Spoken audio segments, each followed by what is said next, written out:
Yeah. I'll start again. Who are your musical inspirations? My musical inspirations were Merle Haggard, Waylon Jennings, Willie Nelson, and Gary Stewart. They were my top four guys. Of course, I love Gene Watson. Anything traditional, I was pretty much into. When did you first start singing? Probably seriously about 11. No, I take that back. 9 years old, I entered my first talent contest. 9 years old? I was playing mandolin at that point.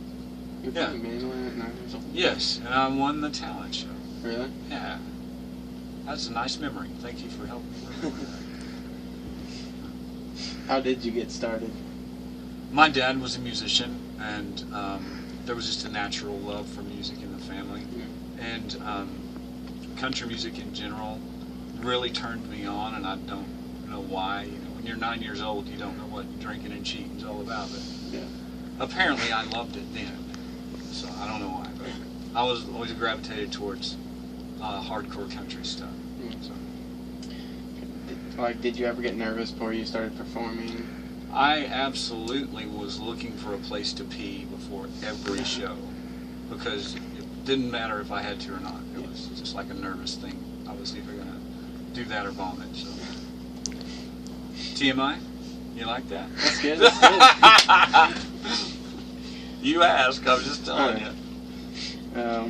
How often do you practice? I don't practice anymore usually unless I'm learning a new piece of music, or I'm working up a solo for something I'm going to record, or like sometimes I go out and play guitar for other people just for fun. Like I spent a couple of years playing lead guitar for Randy Owen, who's the lead singer for Alabama, when he did a solo project, and I would practice and learned all his stuff. Kind of like a little jam session. Yeah. So it just depends. But as far as just practicing at home, unless there's a reason to, I usually don't. I'd rather be thinking about song lyrics. Yeah, writing songs. And this last one. And this one's about like why you're here and everything. It's like how did you feel when you first got cancer? Well, I can remember I was diagnosed in 2011, and my initial reaction was, okay, what do I do? How can I beat this? What do I need to do?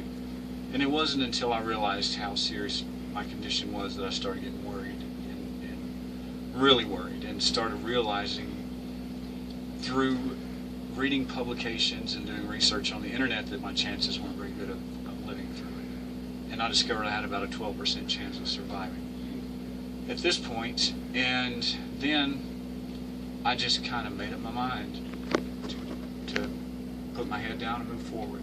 And that's what I've done through the whole thing, through all of the chemo, through all of the surgeries, which I still have stuff going on.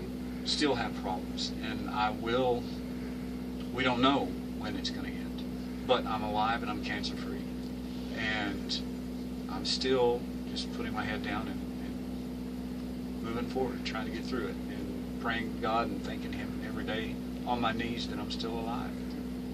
And my new job, besides being a musician or a songwriter, is trying to help people that are in a similar situation, whether it's a new diagnosis or trying to get them screened so they don't have to go through what I did. That's one of my main objectives in getting up every morning.